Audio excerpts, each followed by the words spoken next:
Almighty God, we bow down before thee in humble obedience and dependence. We pray thee, grant us the grace to respect each other this day in all our consultations, that our deliberations today shall take place in the spirit of mutual trust, so that we as leaders shall lead our country on the path of peace and shall find solutions for issues and problems facing us. Grant us the mercy, O Lord, that we shall today also honor thy name in all we think, do, and say.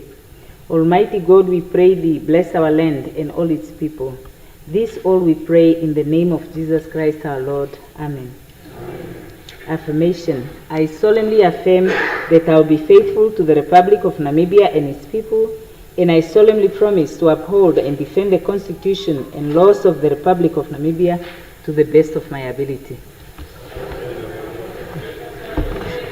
Yes. Honorable Ampanda may now immigrate back. Yes.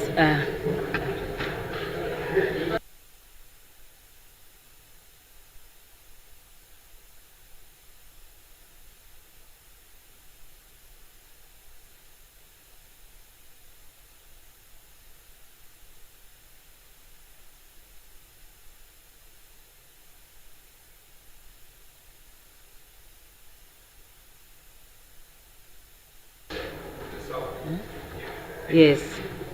My speaker. Okay. Yes, Honorable Karupu has the floor, please. Thank you, Honorable Speaker. Honorable Speaker, I lay upon the table for discussion report of the Parliamentary Standing Committee on Information and Communication Technology on the benchmarking visit to the Parliament of Rwanda from the 8th to the 12th of December 2025. I so move, Honorable Speaker. Yes, please table the motion, Honorable Moon. Or the report, rather.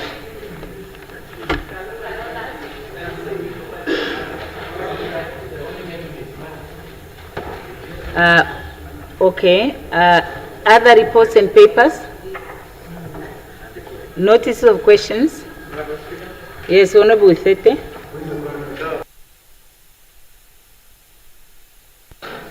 It's just a point of clarity. I'm not so sure. Maybe I did not hear proper when Honorable Karupu tabled the report. I didn't hear him saying that is the report for discussion or is the report for note taking? For discussion. Okay. Thank you so much. Okay, thank you. Honorable Haikola. Thank you, Honorable Speaker.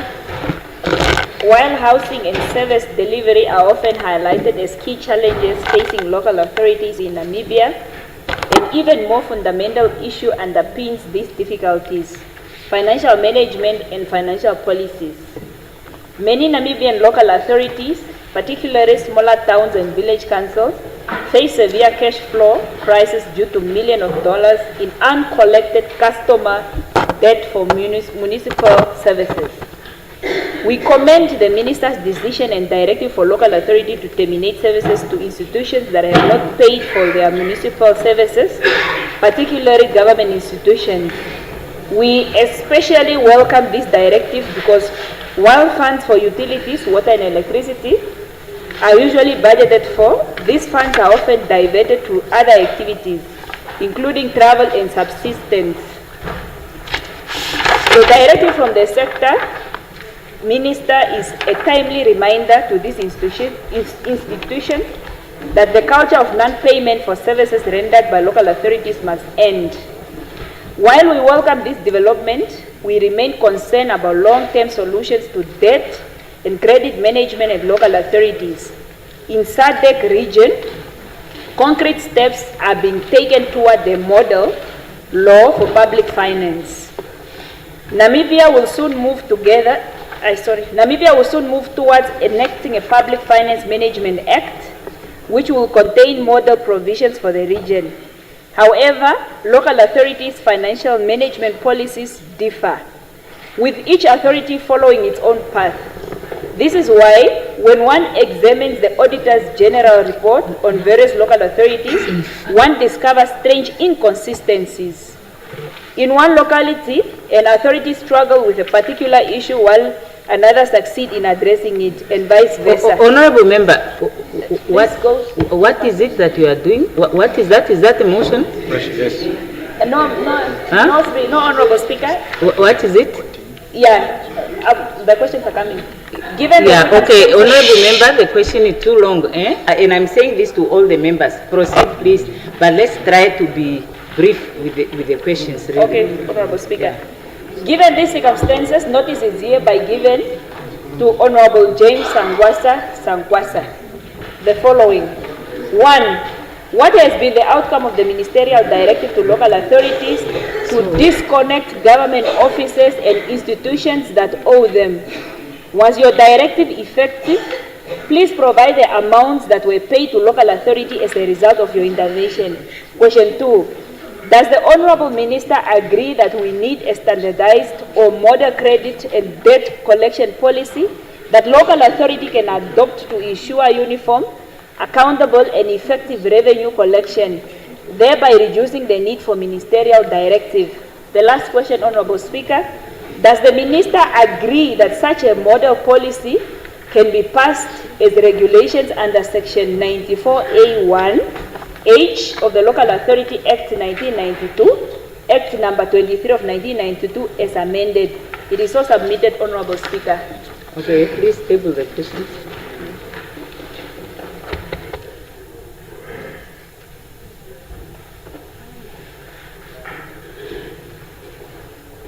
Honorable Mongo. I hereby give notice that on Thursday, the 9th of July 2025, I shall ask the Minister of Agriculture, Fisheries, Water and Land Reform, Honorable Inge Dhamwani, the following. Namibia's food security framework is primarily policy-driven through the National Food and Nutrition Policy, but it lacks a dedicated National Food Security Act that would establish binding responsibilities, measurable targets, and mandatory reporting to Parliament. In the context of frequent droughts, high food import dependence, and persistent malnutrition, these legislative gaps weakens coordination, accountability, and implementation effectiveness. The absence of a National Food Security Act therefore limits Namibia's ability to systematically improve food security outcome. A Food Security Act would convert the current policy intent into enforceable legal obligations with clear institutional mandates and measurable national targets, ensuring stronger oversight and sustained progress. I therefore ask the following questions. Can the Minister confirm whether any institution is currently legally responsible for reporting on national food security outcomes to Parliament on an annual basis?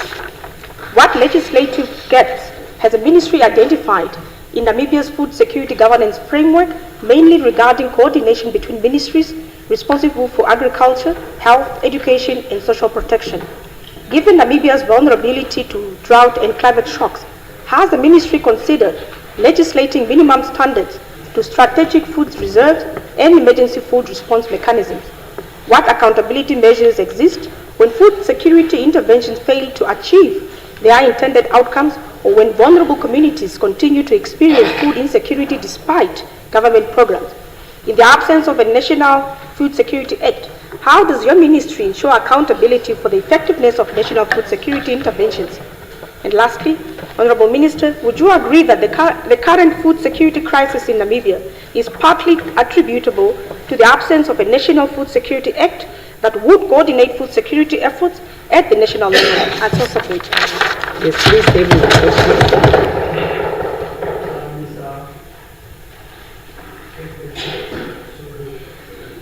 Yes, Honorable Hengari. Okay, Honorable Lutuhezi.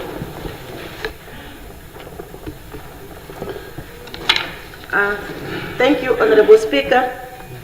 I hereby give notice that on Thursday, the 2nd of July 2026, I shall ask the Minister of Education, Innovation, Youth, Sports, Arts and Culture, Dr. Sanet Steenkamp, the following questions.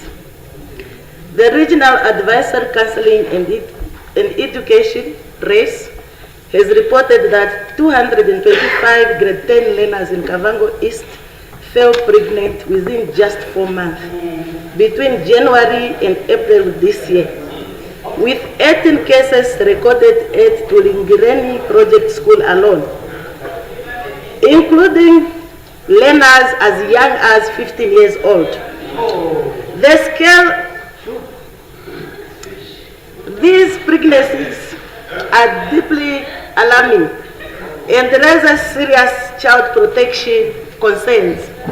The Kavango regions have constantly recorded the highest number of teenage pregnancies in the country for several years.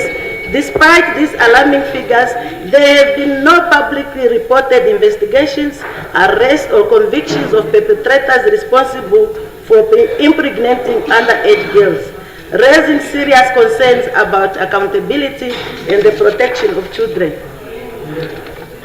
Honorable Speaker, am I protected? Yes, please, you are protected.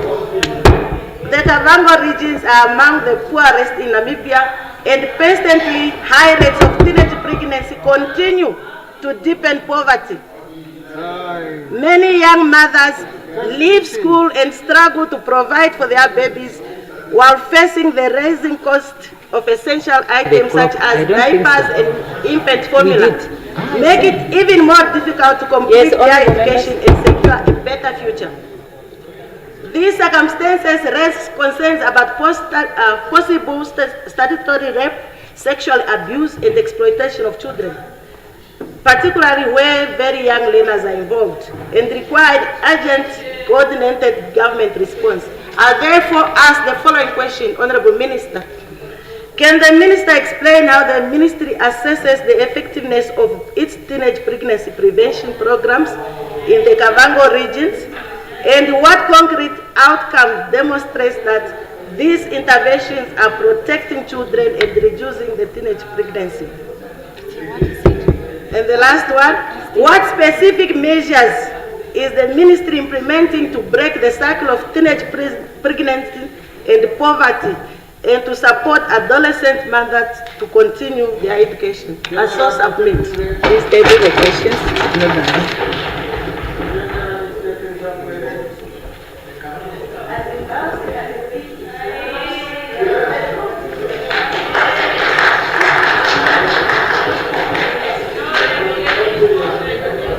Honorable Mulunga. Agent Oral, Honorable Speaker. Honorable Brinkman. Thank you, Honorable Speaker. I hereby give notice that on Thursday, the 2nd of July 2026, I shall ask the Honorable Minister of Health and Social Services, Honorable Lovindal, the following questions. There have been growing concerns from some parents regarding the National Immunization Program. Some allege that they are not adequately informed before their children receive routine vaccinations, particularly regarding possible side effects, contraindications, and the process of informed consent. I'm also aware of a case involving an infant who received routine immunization at Calgran Clinic and subsequently developed severe swelling and a significant discharge of pus from the right thigh, requiring further medical attention. I personally observed the child's condition. While I make no conclusion regarding the cause of this incident, it raises important questions regarding the reporting and investigation of adverse events following immunization. I therefore ask the following questions. Can the Honorable Minister indicate the legal basis upon which newborns and infants receive routine immunizations without documented written parental consent, and explain how the Ministry satisfies the legal requirements for informed consent under the Child Care and Protection Act and other applicable laws?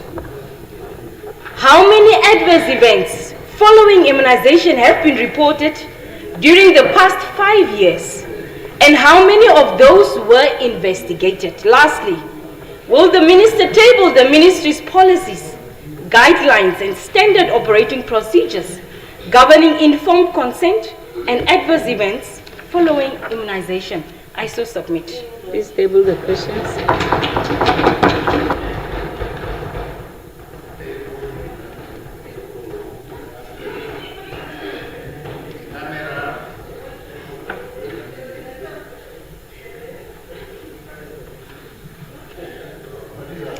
Honorable Kalangula.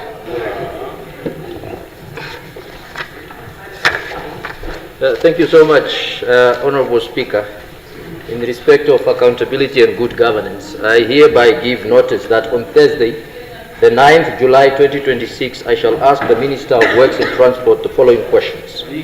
Honorable Minister, it was brought to my attention that the Director of Railway Infrastructure and Acting Deputy Executive Director for Transport contacted several individuals to attend interviews at Road Authority headquarters for consideration for appointment to the boards of directors of TransNamib and Roads Contractor Company RCC. It is further reported that a few days thereafter, the same candidates were contacted and informed that the interviews has been postponed. However, shortly thereafter, the boards of directors of TransNamib and RCC were inaugurated. Honorable Minister, based on this background, I ask the following questions. 1. Were the said interviews for prospective board members of TransNamib and RCC scheduled to take place at the Roads Authority headquarters? If so, why Roads Authority as a venue? 2. How many candidates were shortlisted and informed, and when were the interviews conducted? 3. What recruitment, selection, and appointment processes was followed in constituting the current boards of directors of TransNamib and RCC? And 4. Can the Minister table the relevant records, minutes, reports, recommendations, and other documents relating to the recruitment, selection, appointment processes of the current board of directors of TransNamib and RCC? And lastly, number 5, were the appointments made in full compliance with the relevant legislation, regulations, governance framework, and public enterprise appointment procedures? If so, can the Honourable Minister provide details thereof? I so submit, Honourable Speaker. Please table the question.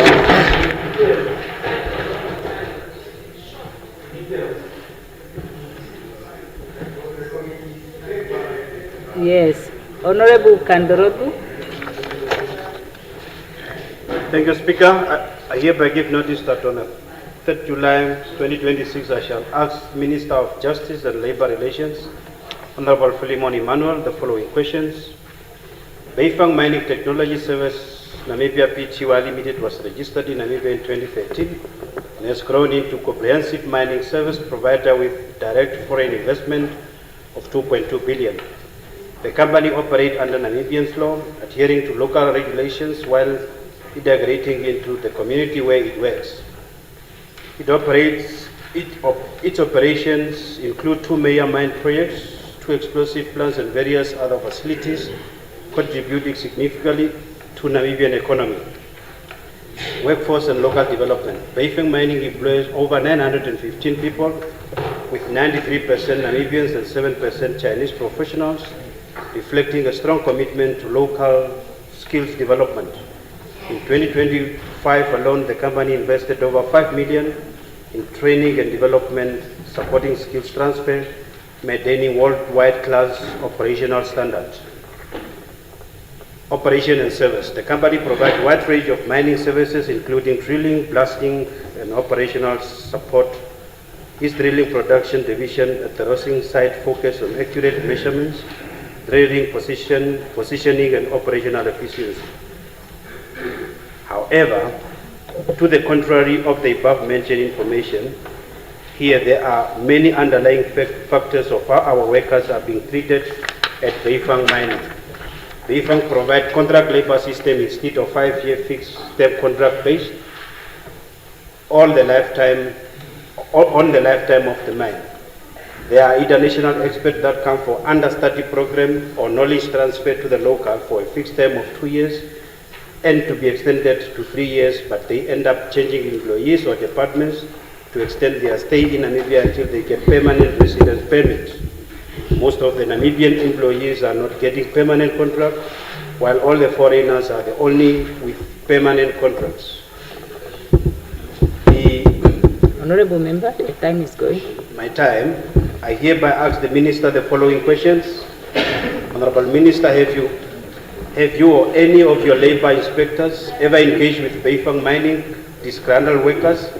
And what was the outcome of? If not, when will you engage them? Are you aware that there are workers who lost jobs at Beifang without any disciplinary hearing at all? When are you going to institute a state of inquiry at all the mining industry in Namibia to establish the condition of the workers and how are they implement the Labour Act across the mining industry? Please establish the allegation on how foreign experts are getting their work permit, individually permanent residence permit, and how AA committee is elected, and provide feedback to the nation. I so submit. Please table the questions. Yeah. No, it's a written notice of a question. No, it's not up to you, honorable member.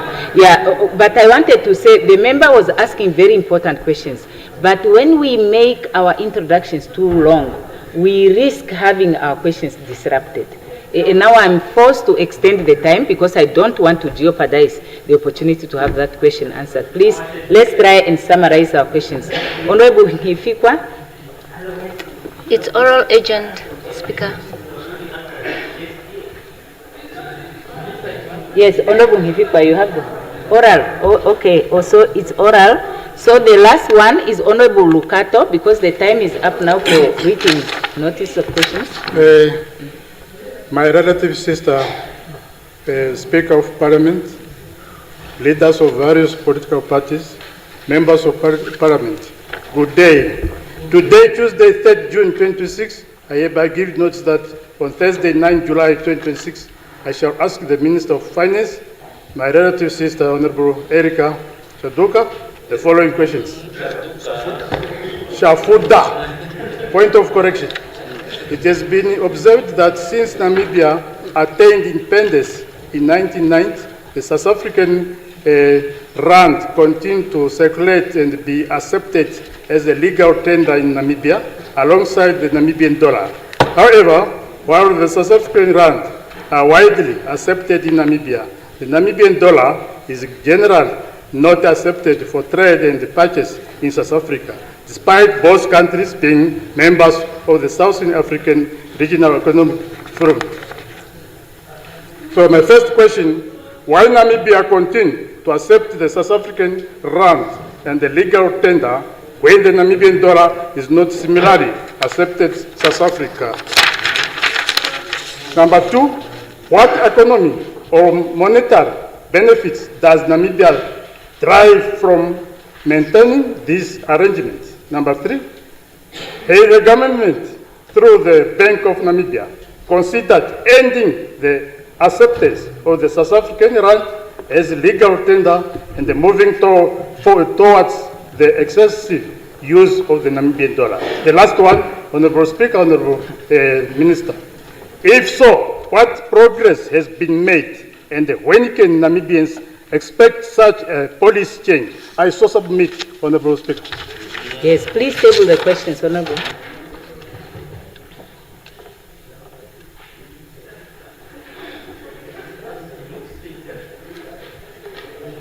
Okay, now I give the floor to Honorable Henkari for an urgent oral question. Thank you very much, Right Honorable Speaker. I'd like to ask the Minister of Education and all those many other important things, Honorable Steenkamp. And the gist of the question really has to do with child protection, especially in schools. Honorable Minister, I don't know whether you are aware. If you are, maybe you'd like to confirm to this House about a game, an online game that is called Jail Time, that encourages school learners to have sexual intercourse with each other. And basically the content of the game is that it encourages girls to have sex with other girls and boys to have sex with other boys. So I don't know whether the Minister is aware and whether some of the schools have actually approached your office with regard to this very important issue.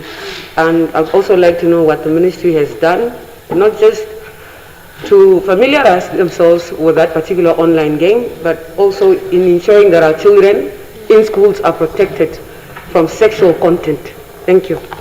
Yes, Minister of Education. Thank you.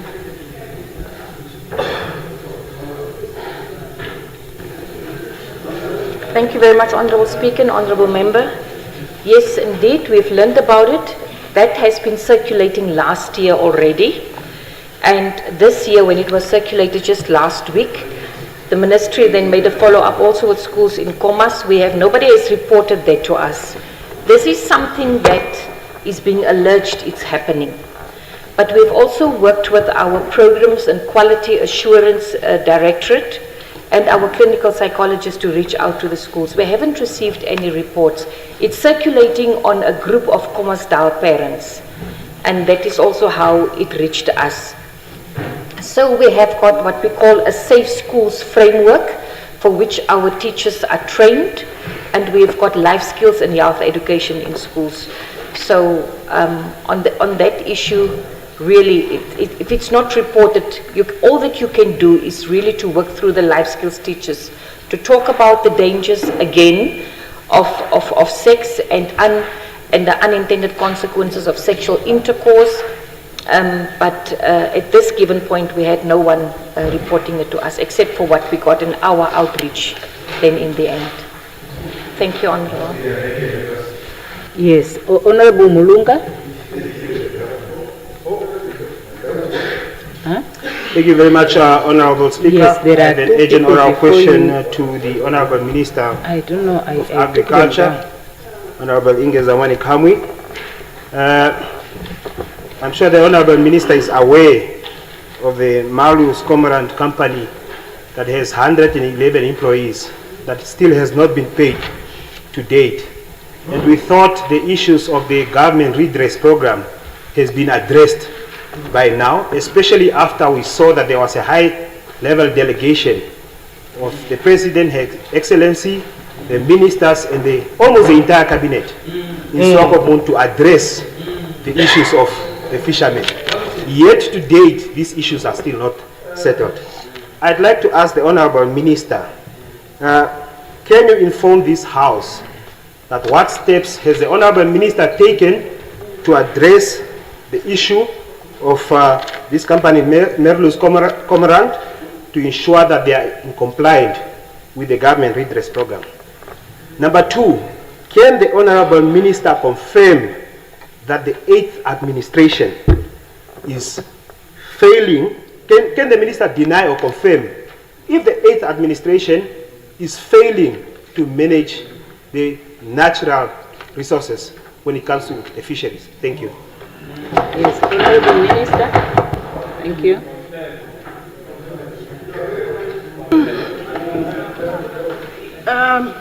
Honourable Speaker, thank you very much. Honourable Mulunga, thank you very much. Let me start with the last part of your question, that I can state categorically clear that the 8th administration is committed to managing the resources of our country in the best interest of our people. We found several loopholes. We are trying to close those loopholes. And in the process of closing those loopholes, we want to make sure that companies and individuals comply with the laws and regulations of this country. Having said that, in terms of the specific case that you mentioned, that 128 employees of Merlus Cormorant are not yet back at work. Yes, when we started the year, there was a process that we normally undertake. Those are under the redress program, Government Employment Redress Program. Now, in terms of that process, myself and the minister responsible for labor relations will engage the employees, will engage the employer, will revise the contractual arrangement. We will sign those arrangements, and then the employers must go back and sign their contractual employment contracts with the employees. Now, you find that sometimes the contract has been signed from a governmental level, but there are issues at the employer-employee level where those things are not sorted, and as long as that particular employer does not present us with evidence of signed employment contract, then the quotas will not be released until such time that that contract has been signed. Of course, what we do, taking into account the fact that there are investment involved and people have businesses to run, what we normally do for the first half of the season, we'll release 6 months quota for the period so that they can start preparing for themselves. And until such time that those contracts are signed and presented and verified, then the second portion of those quotas will be released. In this particular case of Maryland, I am not so sure, Maryland, what exactly is the problem. And I know you have asked me today, I was going to respond to you formally. Let me get my first correct, then I'll respond to you. Thank you very much. Thank you. Honorable Ifikwa? Yes, you have the floor. Honorable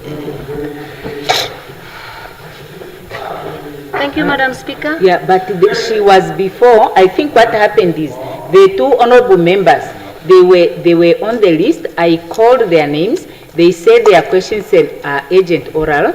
And so when they switched off the mic in compliance with the directive of the presiding officer, their names went to the bottom. But lucky enough for them, I had taken the names on a piece of paper. So they were lucky today because I realized that they may commit that oversight. So please go ahead, Honorable. Thank you, Speaker. I appreciate being the luckiest for today. I have an urgent oral question to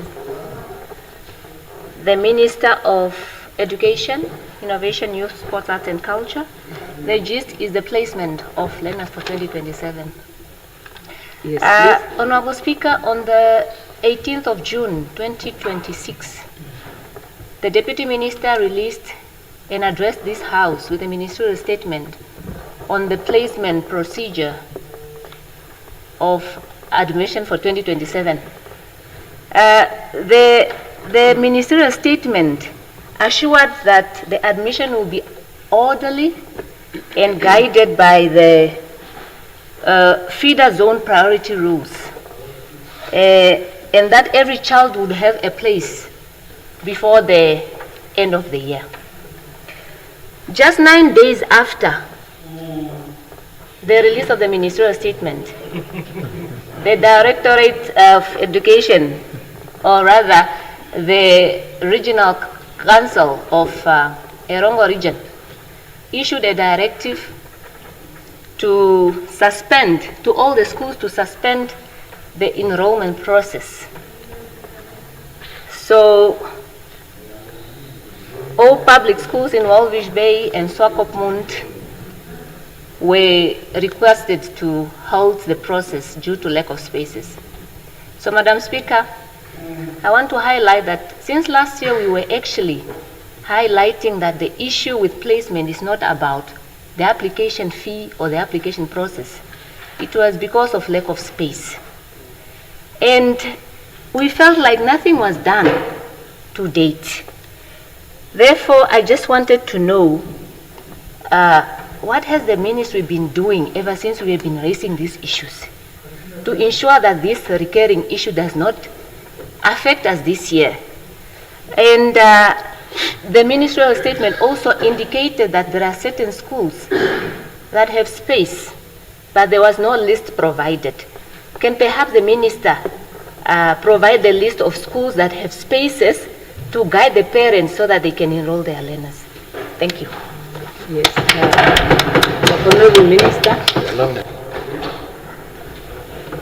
Thank you, Honorable Speaker, Honorable Member. It's a fair question. Yes, we are busy with the admissions. This is just the first phase of the admissions that we are busy with. The second phase, the first one was raising awareness. It took us 2 weeks in every region. Thereafter, it was 2 weeks again for the application processes. And then we have the last phase for the placements. We are not yet at a placement phase at this point. The reason why, and we will be clear, the reason why Erongo stopped it is that they have put it a first come first base, and that caused panic among the parents. That shouldn't have been the case. What have we done? So our inspectors, our principals and our education officers, the whole regional directorate were reconvening and finding more improved strategies than for parents to sleep outside a school. That is not what we want. So they are working on improved strategies. Secondly, the issue of Irongo is a very special issue. We are busy with a decongesting plan in 5 regions. Irongo is one of them. We constructed schools in Henties Bay. We constructed a primary school in Walvis Bay. And we are busy constructing 2 schools in DRC as we speak, a secondary and a primary school. So a lot has been done, but the realities are that schools cannot just say, I am placing the children of only this community.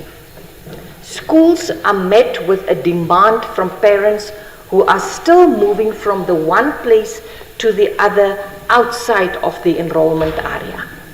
So those are the realities. What are we doing? We also have to see how best can we make more spaces available for pre-primary as well as for children in the kindergartens, that is the early childhood development. But I can assure you that children will get spaces, Honourable Member. They might just not get the spaces there where they wish to have the spaces. So the 5 regions, we are decongesting it. If a school had more than 1,000 or 1,200 or 1,500 learners, we are trying to decongest it by constructing extra classrooms or schools as we did in Irongo. And yet at Irongo, you will, for every year, you need to construct at least 3 schools, because at average, it's 2,000 learners that came in from outside every year. Thank you very much. Yes, Honorable Benani. Honorable Speaker, permit me to ask a very important question of governance to the Right Honorable Prime Minister, leader of government business. First and foremost, as a prelude to the question, Prime Minister, the reason why I call you Prime Minister is because you have received, your party has received a mandate to lead, to be in public office. Right Honorable Prime Minister and head of administration of our country, there is a saying in my language that says, Shipo unjokukura, trouble, wait till you grow up. For the first time in the history of this country, in the history of governance of our country, both national and regional, we have seen your minister, Ayatollah Sankwasa, Honorable Sankwasa, stopping salaries, listen very carefully, stopping salaries of employees of a whole region because he has a dispute with one senior officer, the chief executive officer of the Kunene region. Where does your administration, where does your government get the mandate, the legal mandate to stop someone's salary because you have a problem with someone's appointment? Imagine if the whole parliament's salaries would be stopped because you would have a problem with the secretary. That's one. Question 1. Same region. In Kunene region, SWAPO is not the ruling party, it is the opposition. In Kunene region, the PDM and the UDF, by the will of people, is the government. Fair. Now you are punishing us because you have lost. Because you have lost, now you are punishing us. Yes, you are punishing us. Today the law, listen, the constitution of our republic under Article 110, read with Article 110(6) and read with 110A, says a state of the regional address shall be addressed by a regional governor whom we respect, who comes a product of this party, a product of this party, a product of this leader, not your product, my product. For him to listen, Speaker, give me the floor. Give me the floor. You are losing, in fact, Honorable Speaker, the Constitution says for you to address the State of the Nation address, the President must come to Parliament. The Parliament must sit. For a governor to address a State of a Regional address, the Regional Council must sit. The Regional Council of Kunene has made an let me, this is a very important question. You can't deny me asking this question. You can't deny me. So, how is the SWAPO government that wants respect from us, that gets respect from us, is failing to give us respect when we are governing? What kind of democracy do you believe in? And what rule of law are you applying? And why are you selective with the rule of law? You are losing members as we are speaking. Because those that you have stopped salaries, that were your members, are joining PDM over this weekend. How much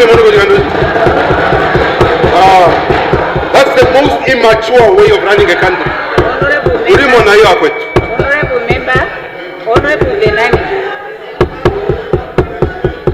Honorable Venani, the rules.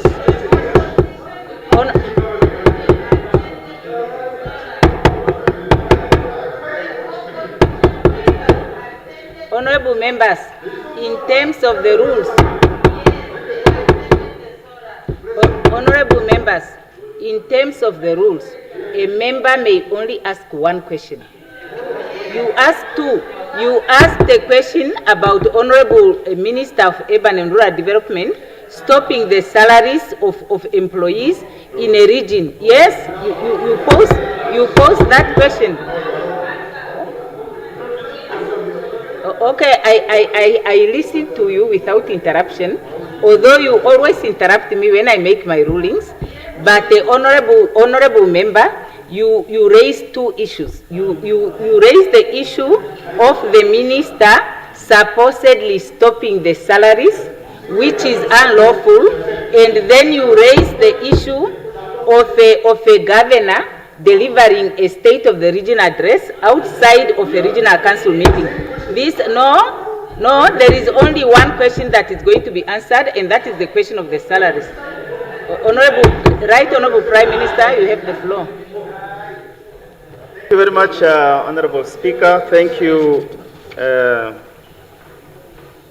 Naina, for the question. I don't know why you get worked up. Let me come now to that one. Understand it. I'm just saying it's a fundamental issue. Okay, can we now hear the Prime Minister answer the question, please? It's a fundamental question. In fact, it was a question that was already put through Omes Somayev before, to which we responded. So I think, in short, this is not an issue that we can politicize with.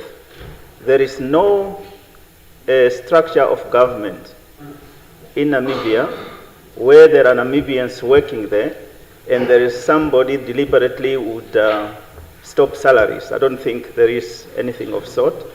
And I mean, let me just make it a point here. In fact, many people in Kunene are SWAPO. Thank you. Is that especially? Okay, fine. Yeah, I think let me just put this across once again. Let me put this across once again. Let me put this across once again for the inconvenience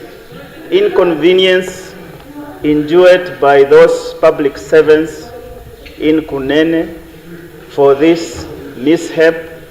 Our sincere apologies. And we want to make it very clear. The technicality of stopping these salaries, it is not a design of anybody. No, let's just be very clear. We got letters from Kunene Regional Council. And these letters projected a certain narrative pertaining to whether or not with the former CRO, that is a conversation we can have. But the matter here is that we asked from our side that nobody should be disadvantaged in this process purely on technicalities. Then because if the person is not present, nor is he allowed to be able to pay, we must have somebody else to pay. And that was the conversation that we made to Kunene Regional Council. And therefore, the chairperson of the Regional Council wrote that letter to us, and the request was made, but the request of the person to come to authorize or to sign did not come. So it's a technicality which shouldn't have happened, Honorable Speaker. So and it shouldn't therefore be seen as a deliberate somehow machinations in order for PDM and UDF to be disadvantaged. I am here to assure you this matter is receiving the highest consideration, and it will be resolved in the most shortest period possible. And finally, Honorable Speaker, PDM and UDF, Colgate, they are all our brothers. Yes, yes, we are all our brothers and sisters. In fact, you would agree, a great deal of investment has gone into Kunene, regardless of whether or not PDM is there. And we can go on and on, whether it is roads, whether it is water, whether it is agriculture, and all manner of things. That is because we remain committed to one Namibia, one nation, including Kunene region. Yes, honorable members, the time for urgent oral question is now over. I have had to extend the time of the Right Honorable Prime Minister in terms of the flexibility that is allowed to me under the rules. But now that he has answered, we have to proceed to notices of motions. Yes, Honorable Ampanda. Thank you, Honorable Speaker. Honorable Speaker, the current electoral configuration of the National Assembly reflects a highly competitive and almost balanced parliament, marking a significant shift from the previous order. The current political dynamics, where the ruling party holds 51 seats versus 45 for the opposition, have created a situation of intense political antagonism and a zero-sum mindset leading to potential structural paralysis and procedural contestation. The old political order wishes to continue with the old, while the new is introducing the new way, and none is compromising, thereby impeding the progress of the Assembly. The principle of consensus does not signal weakness, capture, or capitulation, but rather a sound understanding of political space and the balance of forces, facilitating a positive sum outcome through negotiation and cooperation. The current structures, such as the Chief Whip Forum, have proven inadequate for handling key political matters, as they were designed for administrative and programmatic purposes, and often their decisions are either ignored or contested. There is no dedicated platform outside the chamber where the Speaker, the Prime Minister as a leader of government business, leader of the official opposition, and all party leaders can collectively engage on the overarching political affairs of the Assembly. The Speaker has repeatedly called for a different forum to discuss political matters, and the President, during the State of the Nation address, acknowledged the need for engagement outside the chamber, stating, "Negotiations are not conducted in chamber." That is not acceptable. In their variety, that tone in quoting the President is not acceptable. In their variety, members of Parliament expressed grave concern with the state of affairs of the National Assembly and the urgent need for a mechanism to resolve this political impasse. Considering the above, notice is hereby given that tomorrow, Wednesday, 1st of July 2026, I shall move that this Assembly, number one, discuss and resolve upon the establishment of a political consultation and consensus building forum to be established as a political body to deal with political matters of the Assembly that cannot be handled by committees or the Chief Whip Forum. Two, discuss and resolve that the forum shall be composed of the Speaker, the Prime Minister as leader of government business, the leader of official opposition, and all leaders of political parties represented in the National Assembly. Three, discuss and resolve that the forum shall meet monthly and as often as required and practically possible to consult and build consensus on key political matters and matters referred to it by the Chief Whip Forum. Four, discuss and resolve that the Assembly The establishment of this forum shall not in any way take away the powers of the National Assembly, but will assist in solving current and future political impasses, fostering a positive sum approach to governance. I urge that this motion be treated as an urgent motion. Thank you, Honorable Speaker. Yes. Okay, Honorable Anpanda, you may table the motion. The House will decide on its contents, because I will not make a ruling on it. I will just put it on the agenda for discussion. So table it, Honorable Member. Thank you very much. Yeah, I hope you have withdrawn that quoting of the President. Yes, yes, Honorable.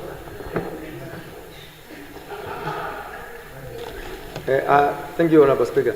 I heard the Honorable Member at the conclusion have moved that the Assembly regard this motion as urgent.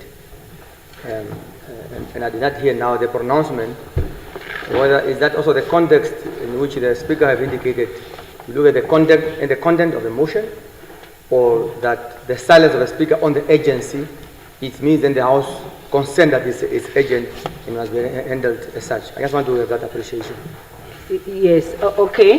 The urgency part, I will have to defer, because as far as I'm concerned, you can move a motion to be discussed instantly on the basis of urgency if it meets certain requirements, or you give notice of a motion if it does not meet the requirements of that urgent motion, as was the case with the other motion that was moved the other day that was not admitted. But I would read the content of this motion to see whether it's quoting a certain rule that warrants that it must be treated in a different manner than other motions. So for now, it's just admitted for tabling. Okay, then Honorable Thomas. Honorable Speaker, honorable members, good afternoon. Good afternoon. In terms of good life, person's life protection, from so many lives has lost in Namibia, now we discovered. On Wednesday, July 7, 2026, I shall move that this August House discuss and refer to the relevant committee under the National Assembly Standing Rule 76 for Parliament possible to advise the government to appoint Commissioner of Inquiry on a missing person and a higher level investigation with power to subpoena and take advance and make binding recommendation in terms of Article 63 of the Namibian Constitution, read with the Article 6 of the Constitution protection of life, which guarantee the right and the life and dignity. Article 8, protecting of person's life, must also be considered as so moved. Yeah. The motion.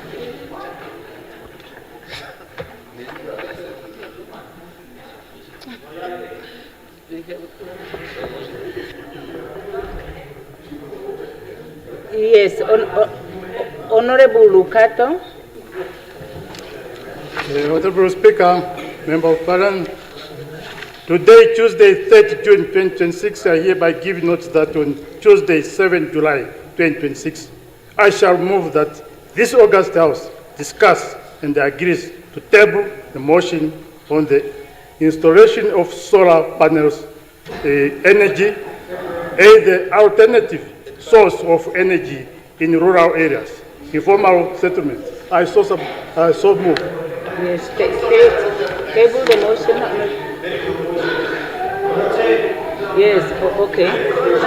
Okay, just a minute. Yes, point of privilege, Honorable Chair. Very much.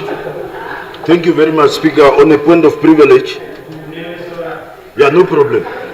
On a point of privilege, Speaker, no problem.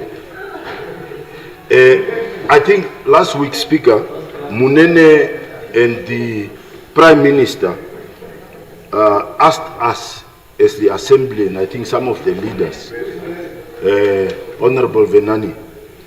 They asked us that we have quite a backlog, Speaker. I rose on a point of privilege, a backlog of business that we need to finish of Parliament. Now, Speaker, I think since last year, Speaker, with all due respect, I've been asking Speaker, maybe because we are new, some of these motions are either administrative issues, or I don't want to use the other word of English that says they don't make sense. When do you rule, Speaker? I think I'm on point of privilege. When do you rule, Speaker, that some of these motions cannot be taken because now they are adding on our volume of paper that we are printing as a budget and finance committee? Then you are asking us to look for more money from finance minister, and then we are now going there requesting for money just for printing of a whole Bible every God's day. Speaker, when does this stop? Can I also come and say I want to discuss a motion of putting up a speed hump at my farm, and then the House must discuss it? It's just a question, Speaker. Thank you very much. The day that I would rule something that is moved to be tabled in the House is when that item contravenes the rules, because the presiding officer's responsibility is to enforce the rules. Yeah, but it is up to the members. When it comes time for that item to be motivated, there is all a procedure where the House is asked whether there is an objection. If the House feels that there is an objection, the House can object at that time, and that motion may not be motivated. But the presiding officer cannot just decide, this one I will not accept, that one I will accept. Yeah. Now, having Honorable Lukato, please take your seat. Yeah, and the Honorable Carola, please, I don't need your assistance in recognizing the people that are on the floor. And now, Honorable members, we will now rise for a break of 20 minutes.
You may take our seats, please. Now we proceed to... Oh, are we still notices of motions? Okay, Honorable Popper.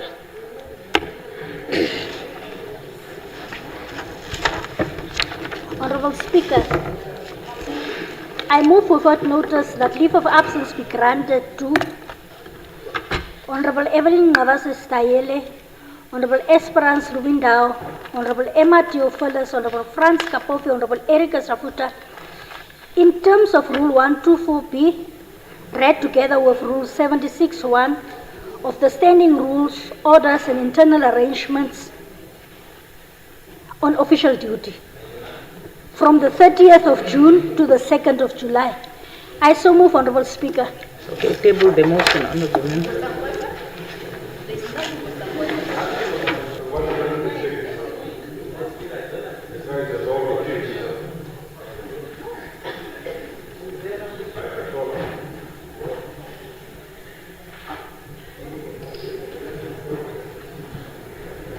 Yes, Honorable Kandorodu. Thank you so much, Speaker.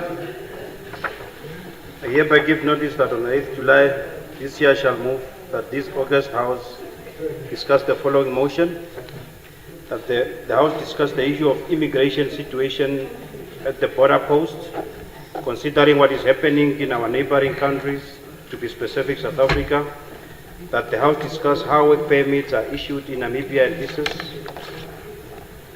to the foreigners for the job that local can do, how diamond polishing companies employ foreigners such as Indians in managerial position with no Namibian at all, even those with experience since 1998, how the mining industry gives job opportunity to Chinese nationals and other foreigners under the pretense of transferring knowledge to the Namibians, but they end up shifting from one section to another after the end of 2 years period.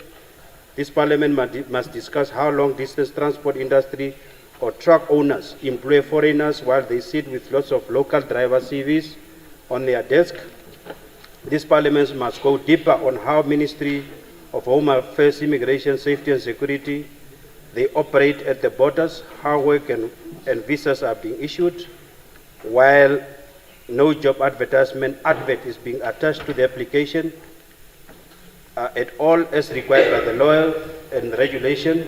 The police must also be on spotlight. Why are they not arresting illegal truck drivers on our roads and workers working without relevant working documents? I therefore move that this House discuss the motion, come up with legal instruments that will protect local job seekers and help the unemployed to be absorbed by those institutions that bus in or fly in foreigners to come and take jobs for our unemployed citizens, and refer it to the relevant parliamentary committee and engage with affected stakeholders and report back to Parliament for approval and endorsement.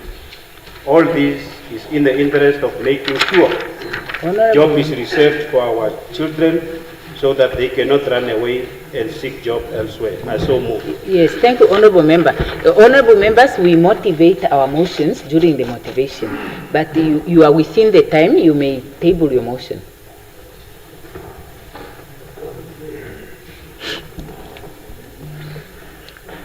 Okay, now we proceed to ministerial statements. Any ministerial statement? Okay, a report from the Committee of the Whole Assembly and consequential proceedings. Orders of the day.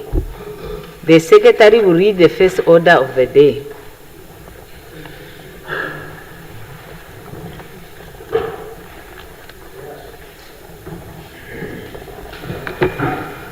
Motivation on the consideration and approval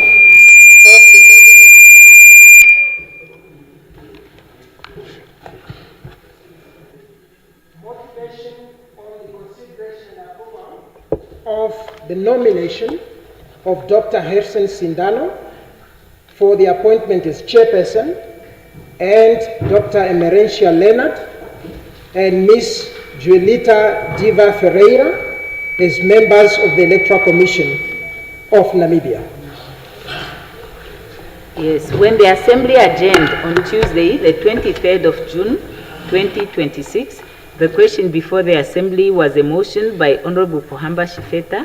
The Honorable Shifeta was busy with the introduction of the motion when the Assembly adjourned. I now give him the floor to proceed. Honorable Speaker, I hope I will be in peace now. Thank you very much, Honorable Speaker, Honorable members. The Electoral Commission of Namibia is established under Article 94B of the Constitution of the Republic of Namibia and Section 2, subsection 1 of the Electoral Act, Act number 5 of 2014, with the objective to organize, direct, supervise, manage, and control the conduct of elections and referenda in a free, fair, independent, credible, transparent, and impartial manner, as well as to strengthen constitutional democracy and to promote democratic electoral and referenda processes. In terms of Section 6, subsection 1 of the Electoral Act, the Commission shall consist of 5 members appointed by the President with the approval of the National Assembly. The terms of office of 2 commissioners will expire on the 16th of September 2026, which will create 2 vacancies on the Commission. This is inclusive of the chairperson of the Commission. Of the terms of office for the remaining 3 commissioners, 1 will expire on the 21st June 2027 and the rest on the 15th March 2029. In terms of Section 6, subsection 3 of the Electoral Act, the Secretary of the National Assembly is mandated to invite by notice the government in the Government Gazette and at least in 2 daily newspapers circulating throughout Namibia any person who complies with the qualifications and the criteria as set out in Section 7 of the Electoral Act to apply in writing for appointment as a member of the Electoral Commission of Namibia. These advertisements were placed in the Government Gazette number 137 of 27 of April 2026, as well as in the Namibian and the Republican newspapers of Monday 27 of April 2026, with the closing date set for the 11th of May 2026. In terms of Section 6, subsection 5 of the Electoral Act, the Secretary of the National Assembly, who is also Secretary of the Selection Committee, must convene a meeting of the Selection Committee that will be responsible to shortlist and interview applicants.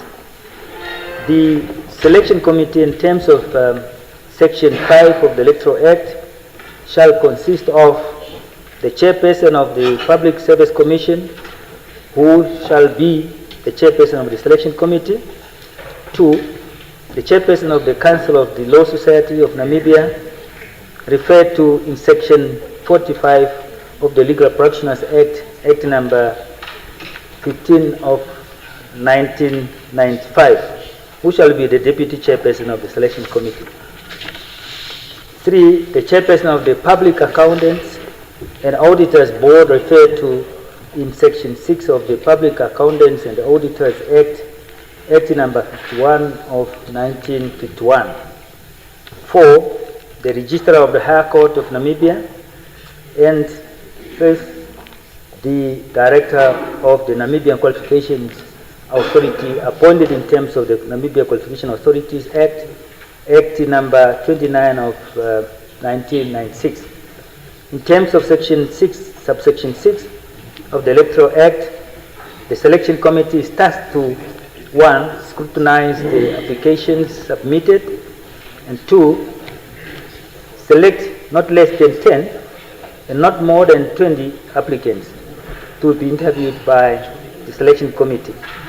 Honorable Speaker, honorable members, a total number of 5 applications was received by the closing date of the application process. The Selection Committee met and shortlisted 4 applicants based on the requirements as set out in the Act, and they conducted public interview on Wednesday, 3rd June 2026 in terms of Section 6, subsection 12 of the Electoral Act in a G4 conference room in the National Assembly building, National Council building. After the public interview, the selection committee, in terms of Section 6, subsection 16 of the Electoral Act, recommended 3 names to the President, and in terms of Section 6, subsection 17 of the Electoral Act, the President in return nominated 2 names to the National Assembly for approval as members of the Electoral Commission. Thus, from the recommended 3 names, the President nominated the following 2 applicants to be approved by this August House as members of the Electoral Commission of Namibia, and for appointment in terms of Electoral Act for a period of 5 years by the President. 1, Dr. Emercia Leonard. 2, Ms. Julieta Diba Pereira. The qualifications and the curriculum vitae of these nominees was shared with the members of this August House on the Telegram. Our Speaker, honorable members, the term of office of the current chairperson of the Commission is expected to expire on the 16th of September 2026. The President, taking into consideration the newly recommended applicants and the current serving commissioners, whose terms have not yet expired, nominated Dr. Gerson Sindano as chairperson of the Electoral Commission for the remaining period of his term. Dr. Sindano is currently serving as a member of the Commission, and his qualifications and curriculum vitae has also been shared with the members of this August House. All the requirements of the Electoral Act have been fully complied with, and I therefore seek the concurrence of this August House to approve as nominated by the President in terms of Section 6, subsection 17 of the Electoral Act for the appointment by the President Dr. Gerson Sindano as the chairperson of the Electoral Commission of Namibia until end of his term, and Dr. Emercia Leonard and Ms. Julieta Diba Pereira as members of the Electoral Commission of Namibia for a period of 5 years from the date of appointment. I so move, Honorable Speaker. Yes, thank you. Any further discussions? Honorable Venani.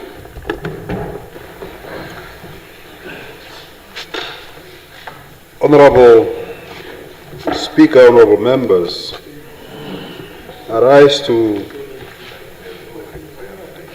make my contribution, no support, to this very important instrument sought to confirm the nominees, presidential nominees. Honorable Speaker, the whole of Africa, the world, is inundated with electoral disputes,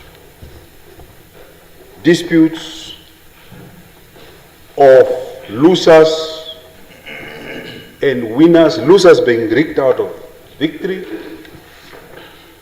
winners being imposed on the will of the people nearly everywhere in the world. We have a plethora of international court cases of parties disputing electoral results. And they are born out of appointing people that do not have the necessary credibility of impartiality when they are doing their work. I have personally fought 3 presidential elections, so from all of you here, 3, from all of you, you have never fought a presidential election.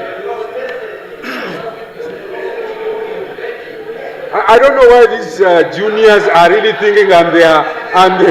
My friend, I'm not at this level. I'm not at your level, guys. Listen very carefully. When President Geingob won elections in 2014, you are saying 15, you were not even there, you were at school. I was a competitor, competing the second runner. I stood up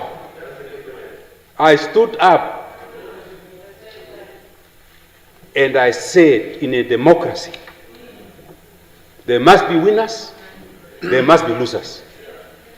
There must be credibility in elections.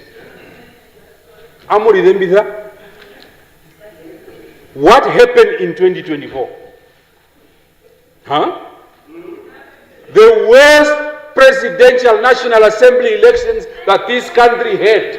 The worst. And, oh, don't worry about my volume. The worst election where in opposition strongholds,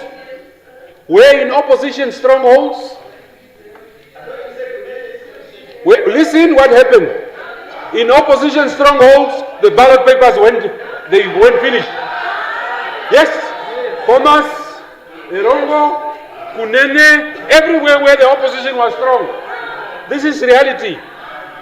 Look, when you win with credibility. So that when I lose with credibility. Don't win in an election that we were supposed to vote in one day. We ended up voting for 5 days. And that's this Sindano that you guys want us to approve. It's a Sindano, what capacity is not credibility. Impartiality, this guy when he came, listen, you were still at school, listen. This young man used to work as a personal assistant for former Secretary General of SWAPO, my dear cousin, Nangolo Mbumba. When his name came here, I raised an opprobrium saying, in terms of credibility, impartiality, you cannot appoint an operator in the office of one party and you want that person to run election. So we are on record, and I want to state it on record, that he who seeks equity must come to equity with clean hands.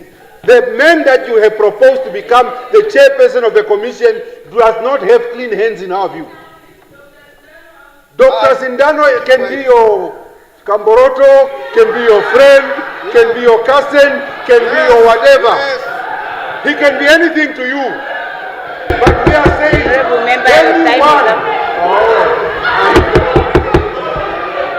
Withdraw. Honorable member. I withdraw. Very good. I withdraw. Very good. I withdraw. What is Kamboroto? Honorable member, he has withdrawn. Yes, stop the time. Yeah. He has withdrawn. Okay. He has withdrawn. Yeah, you only have 30 seconds. 1 minute, my dear speaker. Okay, 1 minute. Thank you very much for the 1 minute. Okay, 1 minute. 1 minute. So, colleagues, we should not go fight during electoral outcomes. Let's make sure that the people that we appoint are beyond reproach. Our fear, credible in SWAPO, is not credible in Namibia. We are talking about Namibia now. Don't give us any commissioner who was part of the 2024 election. We have no trust in them, and that is our official position. Thank you very much. Yes, Honorable Antanda. Yeah, set the time.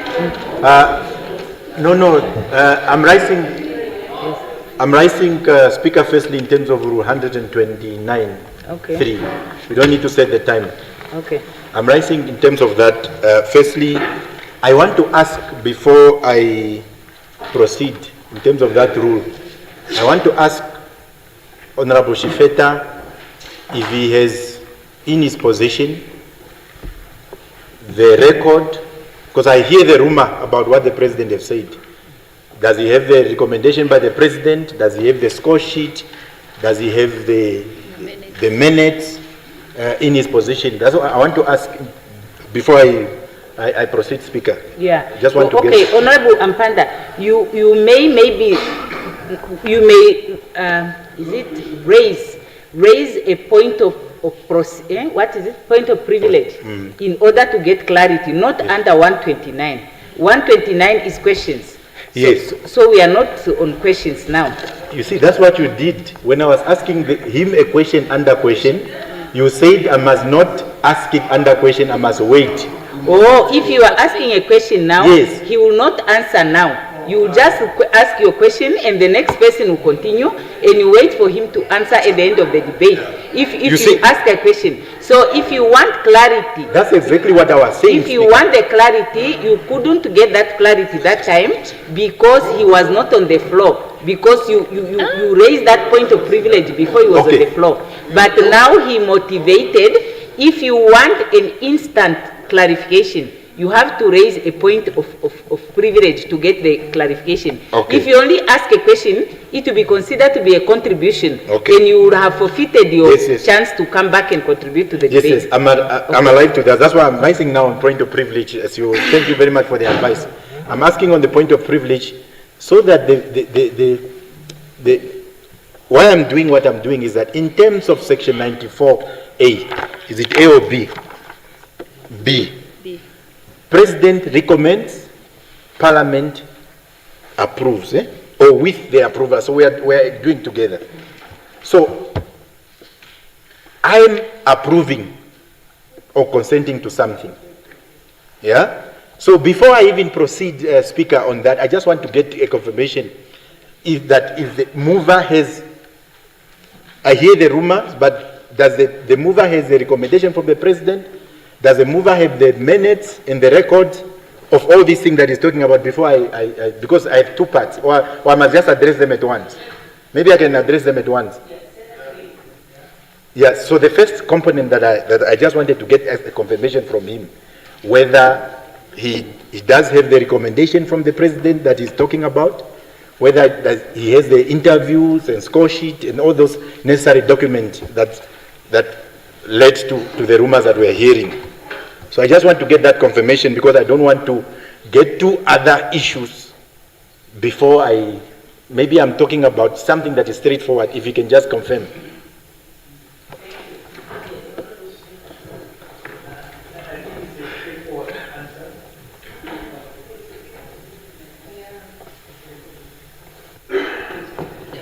Yeah, I think it's a straightforward answer.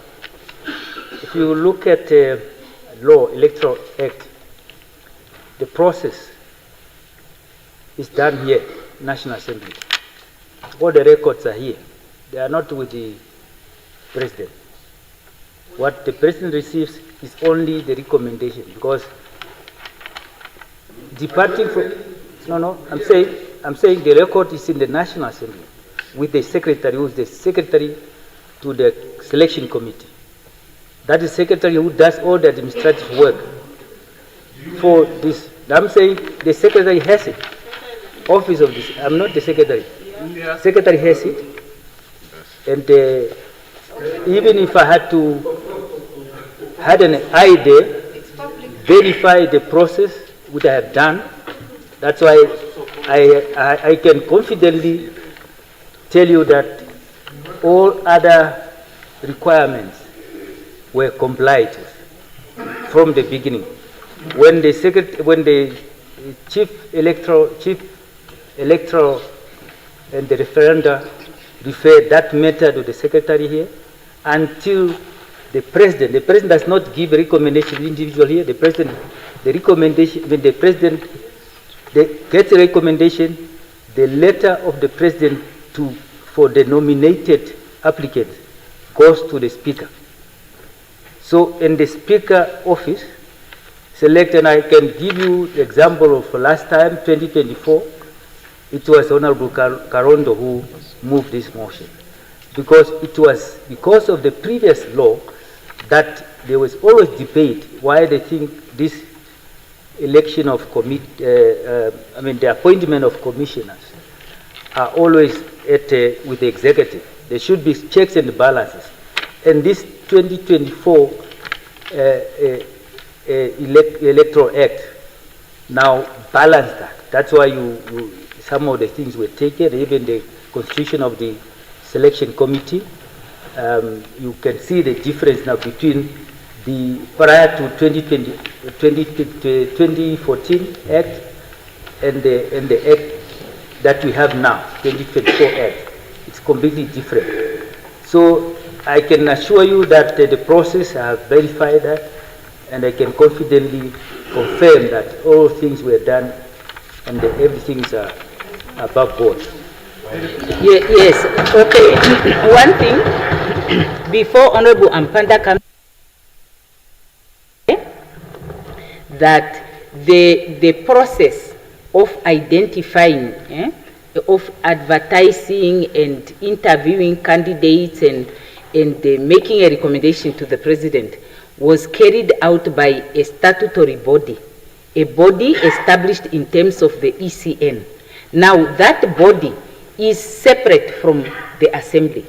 It is not under the Assembly, but the law that establishes that body provides that the Secretary of the National Assembly shall be the Secretary of that body. So the records of the proceedings of the process are records of that body, just like the records of the National Assembly are records of the National Assembly. But the Secretary of the National Assembly exercises custodianship over those records of the National Assembly.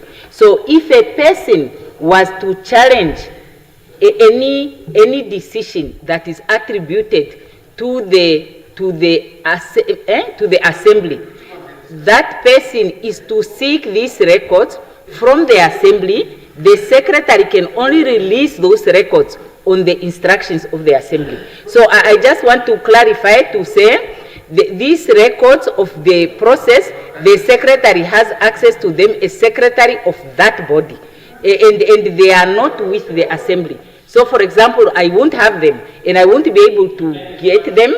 I won't be able to instruct the Secretary to avail them. Just for that clarification, and Honorable Ampanda can have a follow-up question. No, Honorable Member, I cannot, the member is still asking for a follow-up question to a point he made, and I cannot now give the floor to another person before I'm done. No, let him finish asking his question. You can ask for a point of privilege. Yeah. I just wanted to clarify that so that he doesn't think that the records are with the Assembly. Yeah. Thank you very much, Honorable Speaker. Thank you very much, Honorable Shifeta. Honorable Shifeta has confirmed to us that he has seen the record. He has verified the record, and he is very happy that everything else has been complied with. We've all heard that. Very good. Honorable Shifeta is an ordinary member of parliament like us. Of course, he's senior politically. He's mentored some of us. But as I'm standing up here as a leader of a party, he's my junior in this assembly. Very much so. Because I'm a leader of a party, and in his party there's a chief whip, there's a deputy chief whip. He's an ordinary member of SWAPO. An ordinary member of SWAPO said here, but look, he's a political senior, but remember we're talking about now. Yes, so he has said to us here, Speaker, that one, he has seen the record, he has verified the record, there's nothing wrong with that. Now, that's one. He's lending an argument, yes. Very strong argument. So that's one. So he has seen the record. The Assembly and the country has been told that one member of the National Assembly has been privileged, an ordinary member, my junior, have received, you get your chance, young lady. So he has seen the record. Now, Speaker, now the problem that I'm raising on procedure, one, is that we have been told in the record that he checked and verified, and he's privileged and he's very lucky. His God and his ancestors are with him. He says that he saw that there were 3 names that were nominated to the president. We don't know those imaginary names. They are not been told what those names are. But he has seen the 3 names. He has seen that apparently Dr. Sindano is nominated for the remainder of his term. We don't know what is the remainder of his term. The Constitution in terms of Article 94A says the chairperson shall be appointed for 5 years, not for the remainder of your term. Now, as I'm sitting here, Speaker, as I conclude, all I'm hearing is just a rumor from somebody who is privileged to have access to the document. If it was a prime minister, I would understand because they sit with the president. An ordinary member of parliament is privileged. So, I'm therefore saying, Speaker, in conclusion, in order for me to be able to exercise my Article 94A rights as a member, I must be put in the same position like Honorable Shifeta. I must be granted the record that he has seen. I must be granted so that I can contribute. Maybe I will agree. Maybe I will agree. Or maybe I won't agree. But I'm saying, all I'm hearing is just on what basis am I going to approve or disapprove? Is it on the basis of a rumor? So please, Speaker, let's... what are you afraid of? What is the problem? She doesn't So Speaker, in conclusion, I want to be able to make a significant contribution to this debate. I want to be put in the same, because already it's a terrible mistake. We cannot privilege some members of parliament at the expense of the others. So you have to wind up because there is a time limit. You are making a point of privilege. Yes. Yeah. So Speaker, can we as members of parliament receive the recommendation of the president to the assembly? We are now told that it exists. Apparently it was written to you. According to Honorable Shifeta, he said it was written to you. So can we please get what he said that you have received from the president? Without it, it's just a rumor. It's only him that you have seen it. Number two, can we please receive the interview minutes and the score sheet? We need to check whether everything has been complied with so that we can confidently say this is what is basically happening. As I speak now, Speaker, I'm unable to objectively and independently verify and contribute to the debate because I'm not in a position. I don't have access to the record. The record has not been given to me the same way it has been given to an ordinary member. So this is a straightforward matter, Speaker. Procedure and point of order must be brief and to the point. It shouldn't be an argument because you will have an opportunity to participate in the debate. So please, I don't want members to say they are entitled to the same time as Honorable Ampanda, or for Honorable Ampanda to expect next time to have that length of time. Otherwise, we won't finish. Now, on the point of privilege, because on what you are discussing, you are contributing. Okay, then if that is the case, I need to respond to the aspect that relates to the speaker that were raised by the Honorable Ampanda, and the member would respond to the aspect that relates to him, probably when he's responding also. Yeah, now on the issue of the communication from the President to the Speaker, I want to differentiate between two things. Ne? In terms of the Act, the ECN Act, unfortunately I don't have it here to read the specific provision. The President is to approve and to appoint, and the Assembly is to approve. Yeah? So the President appoints with the approval of... No. Now, okay, if there is, can somebody please retrieve Secretariat? You can go to the cell phone. Yeah, no. I don't want us to debate that because the law is there. No, honorable members, the law is there, and the Secretariat would access it for me, and I can read from the cell phone the verbatim, what the provision is saying. Yeah, so, but what I want to say is this, that the Speaker cannot speak to who was delegated to move the motion, but the Speaker can speak to the aspect of whether the President has notified the Assembly of the names of persons that she has appointed in terms of the law. And I can confirm that as a presiding officer, I have been notified by the President of the names that the President has approved, yeah, in terms of the ECN Act. Now I want the Secretariat to look for that provision for me so that I can read that provision. So I have received communication from the President in that regard. But when it comes to how it came that a certain member is the one that is tabling that motion in the assembly. That point was raised at the time that notice was given in this house.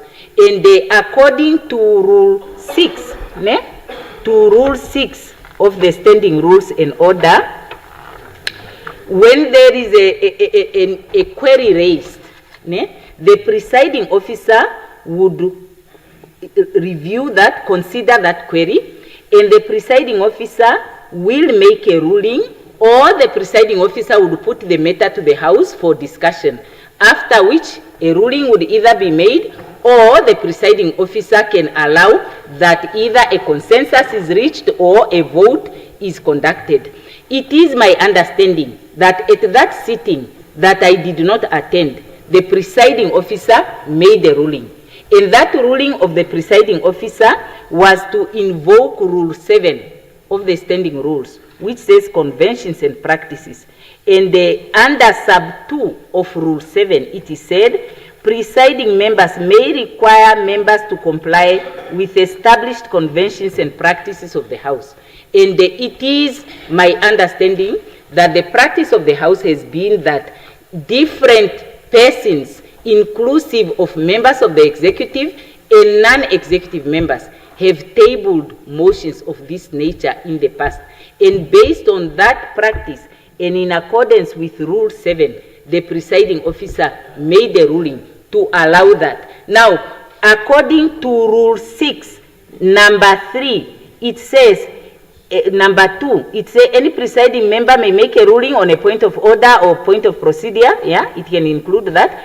And in doing so, he or she must explain the reasons for the ruling, provided that he or she may instead submit the matter to the House for its decision. And then 3, after the explanation referred to in sub-rule 2, members must comply with the ruling made by a presiding member, and no discussion of any such ruling must be allowed.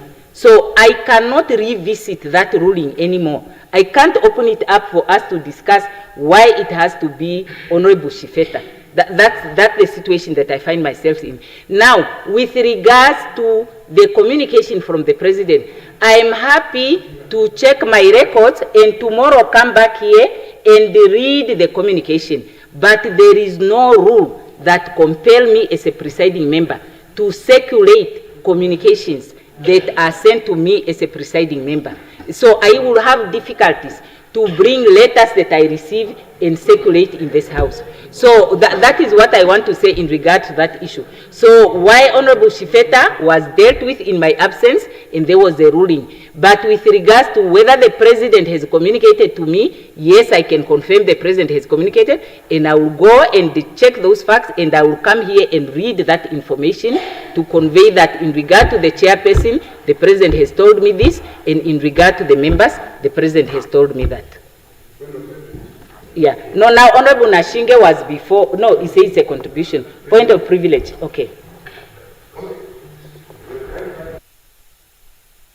Honorable Speaker. Honorable Speaker. Yes, please. When something doesn't mean when something was never asked, it doesn't exist. If something was never asked before, it doesn't mean it doesn't exist or it is not necessary. If a member of parliament or any member, a board member or any member serving in a statutory body requests for record as a means for him to ascertain the procedure, what needs to be done is that the Speaker must go back and provide all the members of parliament with a record. Finish and clap. Which record? The record of all the processes. The letter of the President is not a secret letter between you and the President. The President has requested this House to approve her nominations. So that letter must be in the hands of members. Yeah. It's easy as that.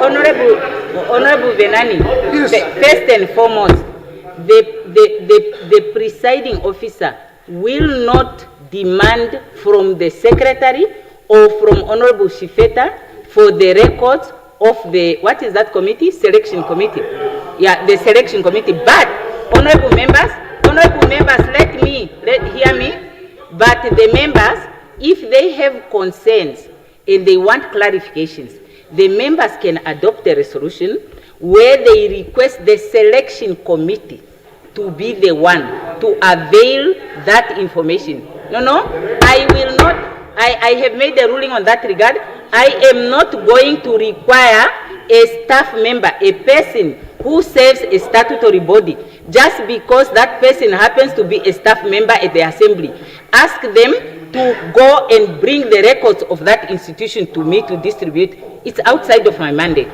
I will not do that, and I have made a ruling, and the members can take that to standing rules and overrule that ruling. Yeah, that ruling can be thrown out, or by the House on the recommendation of the standing rules. We have standing rules tomorrow. You can put it on the agenda. Yes, honourable member. Yes.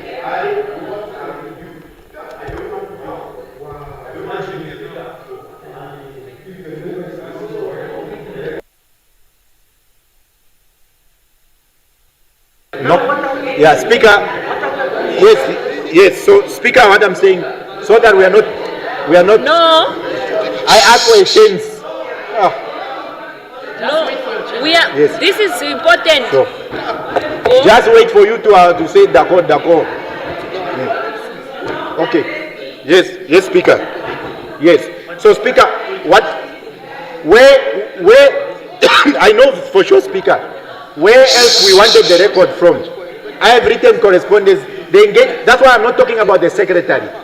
I'm not talking about the secretary. The secretary have already written a letter to refuse me record. I have it. I'm not dealing with the secretary. What I'm dealing with, Speaker, is that a member of this House said to us here that he has seen the record. Yes. So basically what it means is that already when that happened, the assembly have one member who's privileged, who's placed in a better position compared to others. We are not talking, I'm not certainly not talking about, I hear already what is basically happening, Speaker, is that when the mover of the motion moved the motion because he's satisfied, he looked at the record. So that's the issue, so that other issues are not put there. So we are simply asking is that yes, the moment, if Speaker, if the motion was just moved innocently by the Prime Minister or whoever, we would not be asking for whatever it is that we are asking. Now, when a member says to you on the record as a presiding officer, we thank you because you are saying you are going to go and check the record. When a member says to us that he has seen the interview score sheet, he has verified everything, how did he get access to that record? Yes, when he's not a member of that body? That's all what I'm saying. Yes, honourable member, can I respond to you?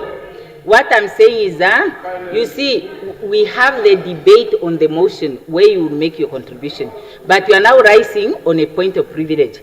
What I'm saying to you is this. I was a member of cabinet until the 20th of March, 2025.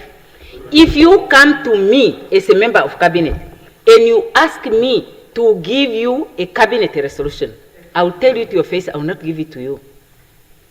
You can't say because I have it, because I was in cabinet, I saw the resolution on what the Minister of Finance tabled and I'm quoting it somewhere, I must therefore give it to you. I will not give it to you. And I'm not allowed under the rules, the laws, and I'm not obliged under the laws to do that. But you can go to the cabinet secretary and you ask, wait, honorable members, honorable, can I finish? Can I finish? You can ask me, honorable members, you can ask me what a cabinet decision was on a matter.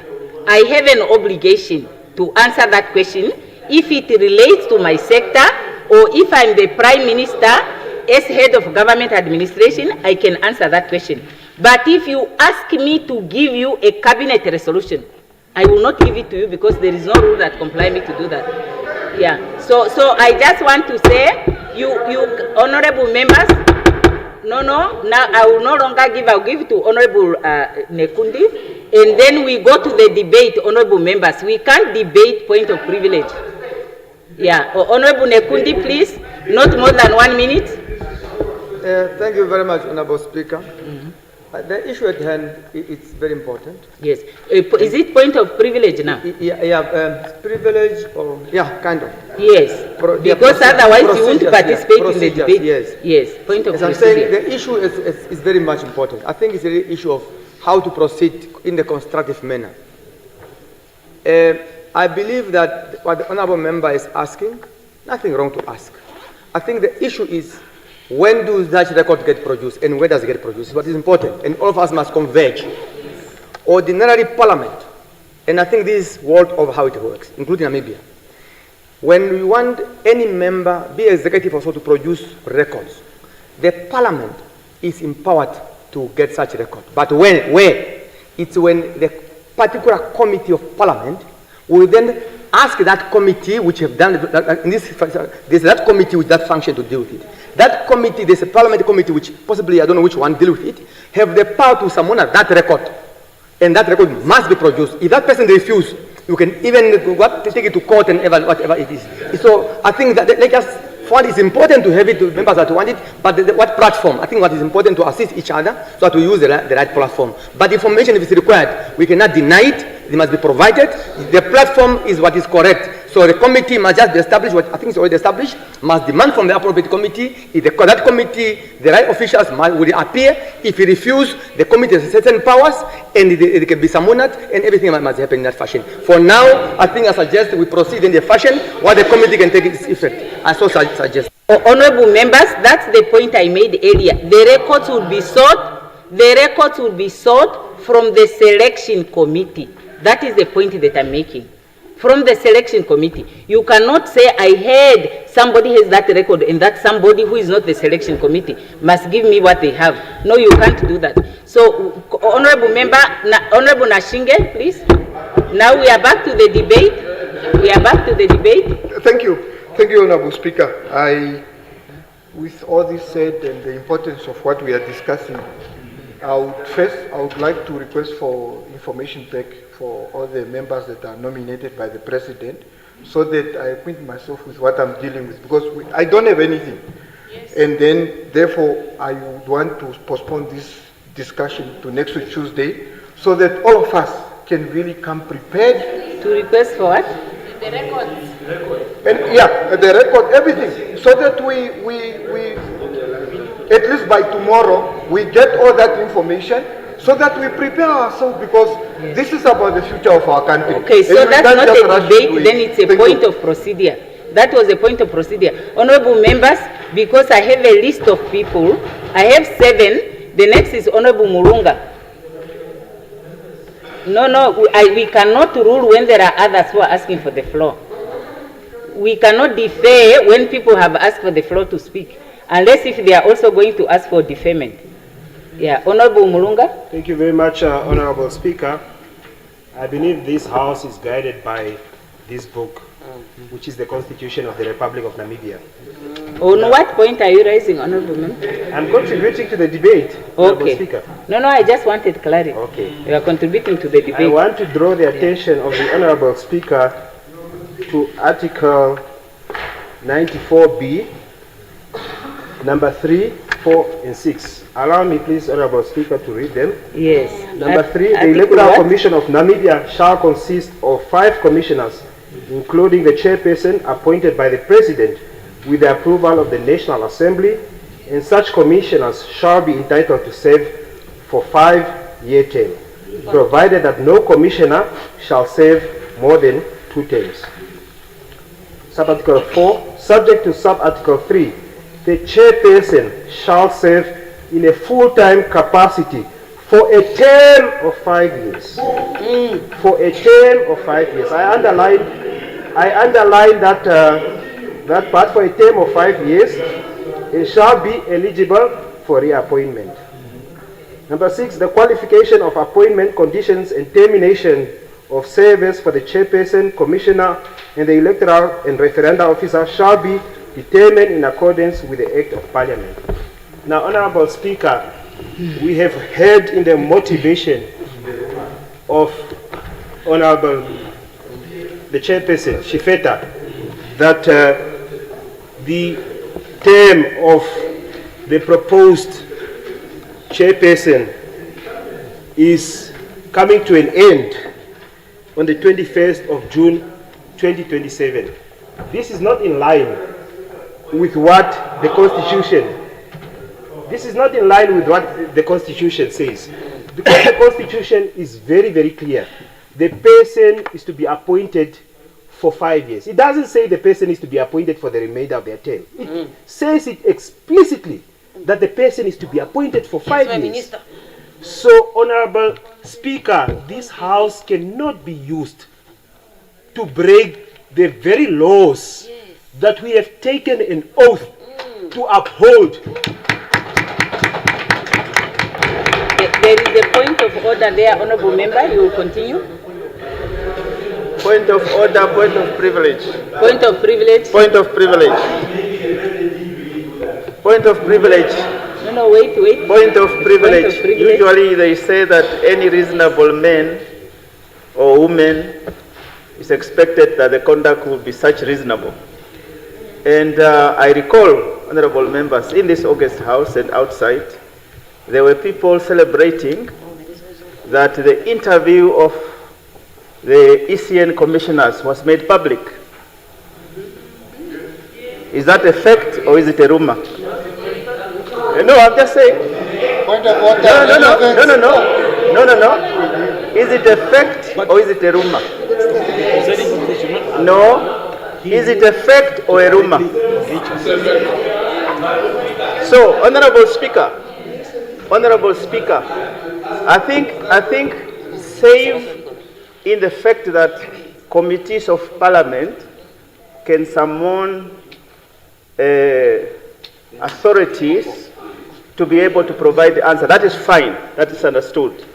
But I don't think it will be fair for all of us here to try and suggest that the president would not be of such ability, both in legal term, to provide that information of the very candidates we saw on television.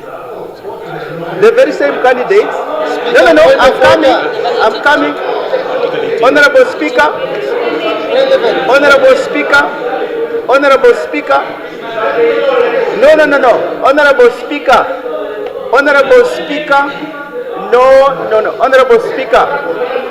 the outcome of those people that were interviewed was made public.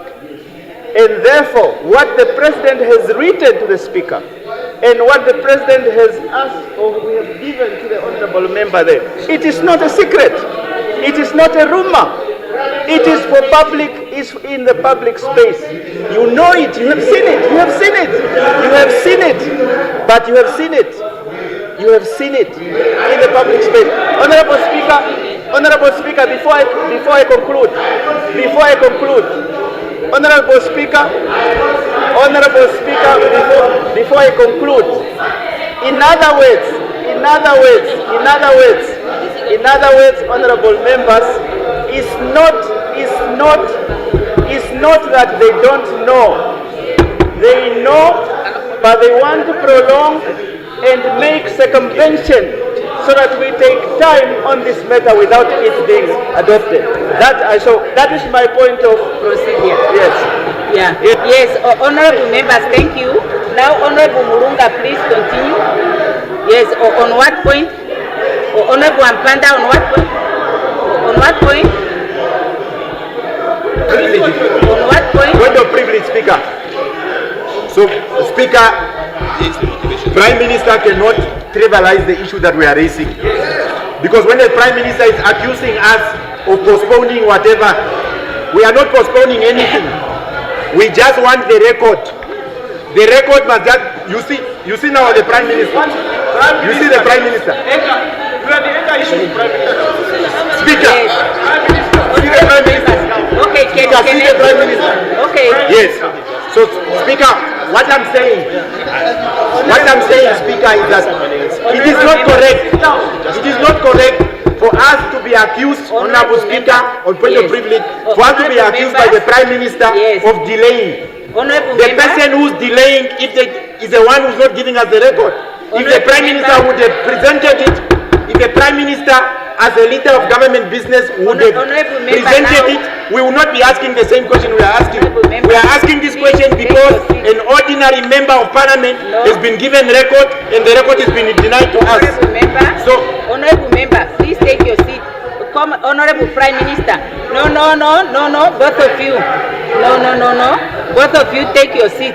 You take your seat. Take your seat, honorable member. Yeah. No. Honorable member. No. Yeah. Honorable members. Honorable member. No. Honorable members. Honorable members. I can see. Honorable member, I gave you the floor. You said you want to defer. Now wait. You said you want to defer the debate. You want to postpone. Honorable member, I gave you the floor. Honorable members, I now want to be heard in silence. Honorable members, I can see. Honorable members. Honorable members,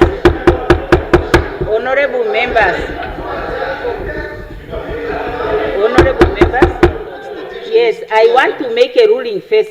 Honorable members, I see, because what I can see is we are trying to use point of procedure to debate.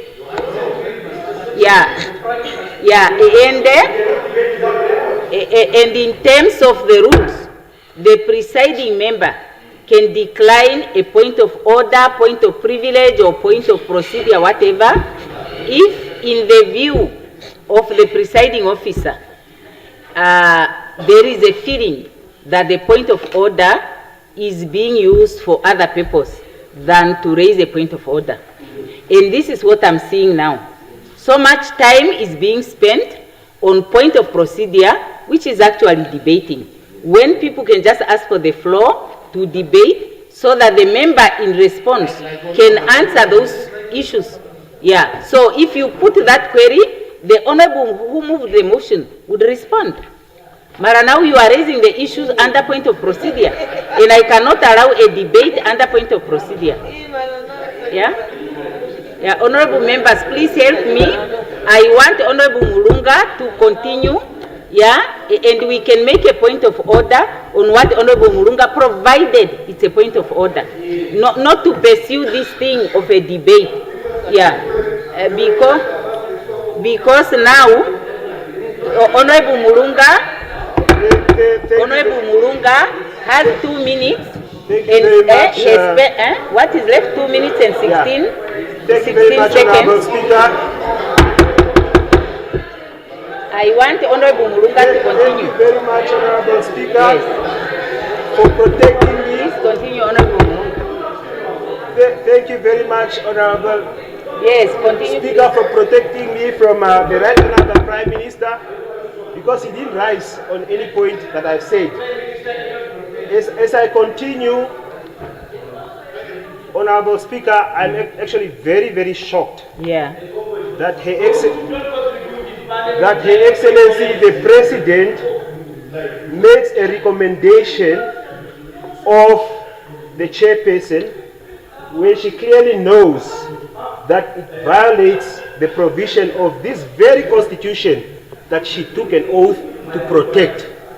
Because this article is very, very clear. And the President, Her Excellency, should have sought the advice of the Attorney General in the interpretation of what this law says.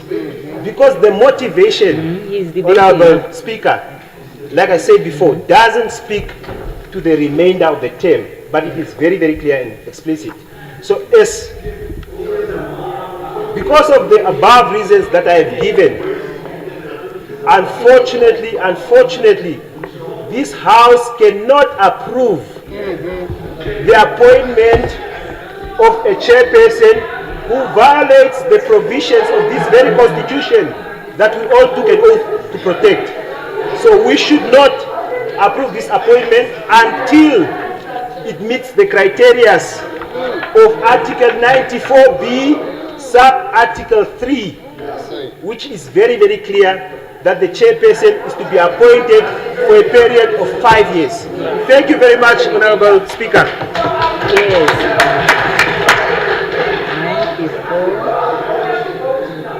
Yes, Honorable Mwashindange. Yes, yes, Honorable Naruseb, on what point? Yes? Yeah.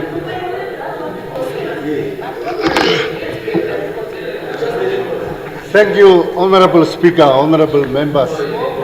Yes, no, there's a point of order, Honorable Member.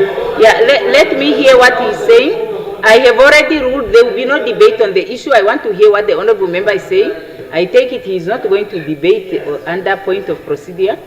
Yeah, thank you, Honorable Speaker, honorable esteemed members of the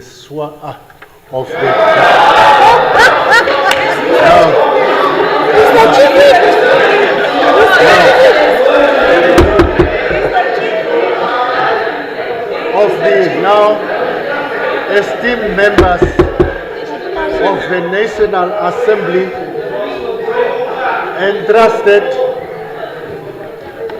entrusted by the populace out there to come and represent them in this august house. Maybe for sake of clarity, Honorable Speaker, when the mantle fell on Honorable Sifeta to table the motion, point of procedure, I think specific considerations were considered. Cognizance was had of the fact that he is the chairperson of a parliamentary committee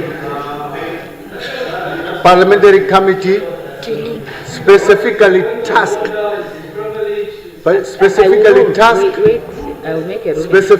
tasked to deal with, amongst other things, the subject matter.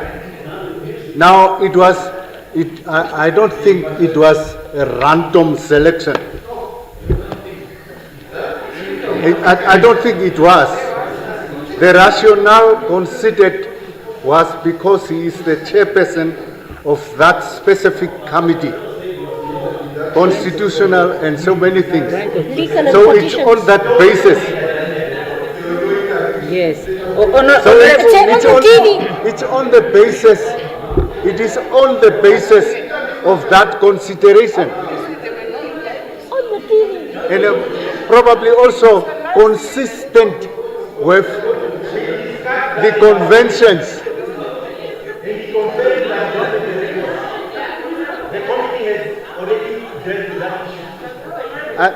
Very much, Honorable Naruseb. No, I'm still trying to explain myself. Yeah, no, I wanted to help you. I wanted to say, Honorable Naruseb, that important point that you are making, I ruled on it. I made a ruling. You ruled? Yes, I made a ruling. And I said the members may not go back to it anymore because I have ruled. To say the presiding officer who was presiding on that day, when that query was first made, responded along the lines that you said, and a ruling was made. And in terms of Rule 6, when the presiding officer makes a ruling, the matter is put to rest. So that is why I was calling the attention of the member to the fact that we are violating the rule when we try to revisit the matter. So that matter is settled. Yeah. My most sincere apologies. Thank you. No. Honorable accepted. Speaker. Thank you. Thank you very much.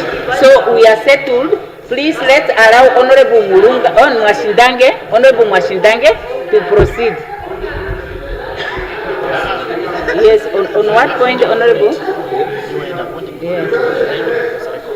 Thank you very much. Thank you very much. What point? Honorable Speaker. Yeah, honorable members, now point of procedure from now, not more than 10 seconds. Provided, honorable member, I gave you the floor. Speaker. You said you want to postpone the debate. So now point of procedure, 10 seconds. Yeah, thank you. Thank you very much. Speaker, I will not take much time on a procedural issue. Speaker, we are all I hope not the one that Honorable Naruse was. On my own. Yes. Point of privilege. Speaker, we are all members of parliament, and a debate, Speaker, normally has rules of engagement. And the rule is each speaker is given 5 minutes. Speaker, since 10 minutes to 5, my light is on. I actually wanted to contribute today. I have energy, I have appetite to contribute, and my right has been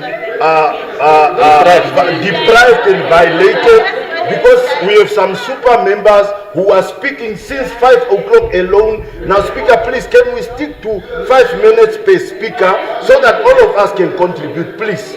That is all that I'm asking, Speaker. Thank you very much. Honorable member, no one spoke. Honorable members, no one spoke for more than 5 minutes. The problem that we have, is a problem of too many points of procedures. That's the problem that we have. Now, Honorable Mwashindange has the floor, please. No more point of procedures, honorable members. No. This one is now abuse of point of procedure. Honorable Mwashindange would have the floor. Thank you. Yeah. Honorable Speaker, thank you very much. First and foremost, Honorable Speaker, as an appointing authority of this very important exercise, I want to request for the records, the score sheets, and everything else that should inform me why should I appoint the people that the President has nominated. That's one. Approve rather.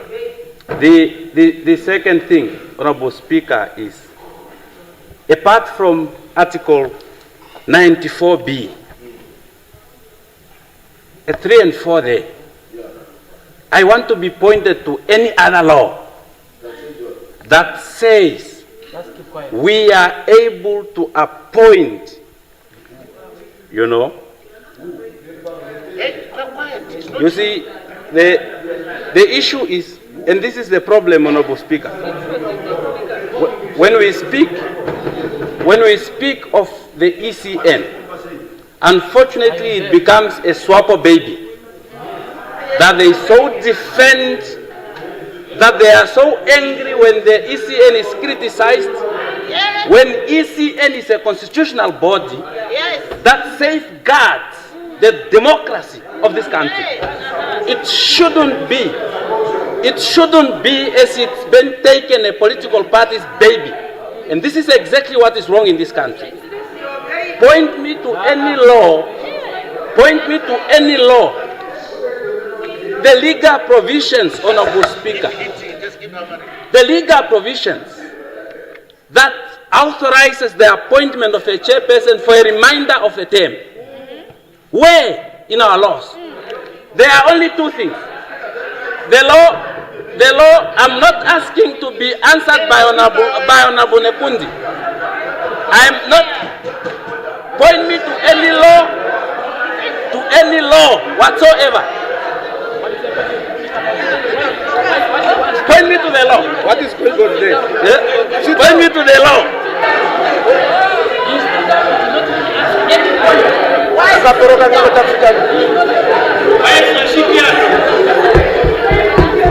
You see? You see? You see?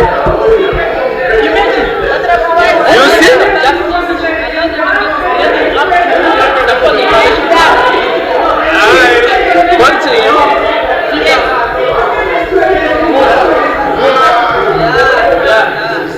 Honorable Speaker, as I continue, don't worry, Honorable Speaker. We are making very good progress. I will deal with these small things. Honorable Speaker, Dr. Sindano in 2024, and I quote from what he said, he described the 2024 elections as a milestone in Namibia's democracy. The same election, the same Dr. Sindano, listen, the same, you see, this is exactly what I'm saying. Now, Honorable Speaker, Honorable Speaker, how do I,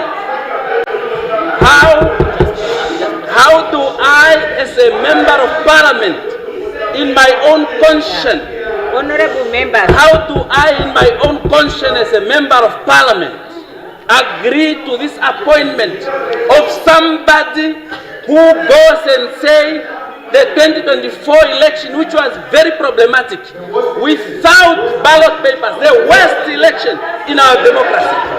How do I?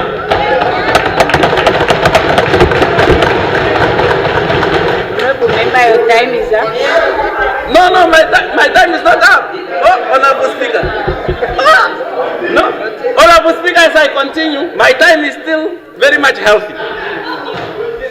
In 2024, we didn't have ballot papers. We didn't have simple things like ballot boxes. Yet the same Dr. Sindano says it is a milestone in Namibia's democracy. How do we give a responsibility? How do we give a responsibility to somebody like that? Even in the absence of the records, even in the absence of the score sheet, how do we trust such a person to run our elections? How do we, Honorable Speaker? We cannot in our conscience honestly trust such a person. Honorable Speaker, I am not done and I was wrongly disturbed, so I shall come back. Honorable members, yes, honorable members, yeah, because we are approaching closing time, I just want to say the following. Honorable member, wait, I have already said, honorable members, I have already said, unfortunately, I will not today allow for point of procedure because the points of procedures are too many and they are interrupting the proceedings. That is one. They are allowed, but they must be in moderation. Yeah. Now the second point I want to make, honorable members, is this. The presiding officer does not participate in the debate, but the presiding officer has the responsibility to uphold the rules. Honorable members,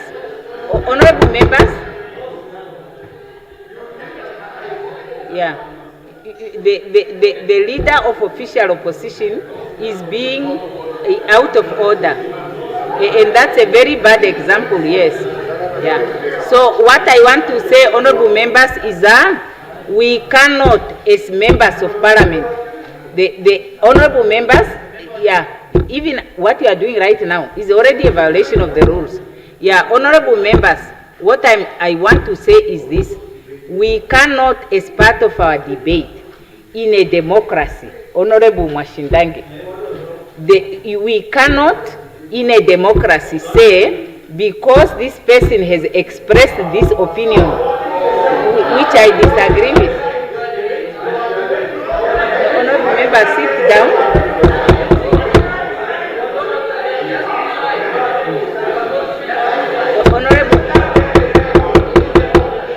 Honorable members, the presiding officer must be heard in silence. I am not done talking. Take your seat. You cannot interrupt the presiding officer. No, I'm ruling. I'm ruling. I'm presiding, enforcing the rules. You are out of order. You are out of order. You want to argue with me? Yeah. No, I'm enforcing the rules. In the rules, honorable members, you can't speak out of 10. You cannot speak out of 10. What the presiding officer is saying, you have the freedom to express yourself, but you cannot say, because this member has expressed this view, and I think that this view, Honorable Likando, you have a habit of interrupting the presiding officer. Yeah, and I can actually penalize you in terms of the rules. You are out of order. Consider yourself warned. Yeah. Yeah.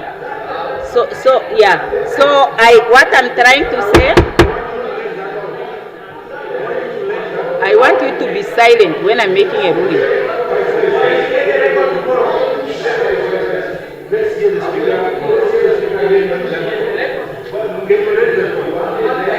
No, don't invite me to speak. You don't give me the floor. I am the presiding officer. Honorable members, the rules are saying when the presiding member rises, the house must be silent. Honorable member, sit down. You are out of order. No, sit down. Sit down. Sit down. So, the honorable members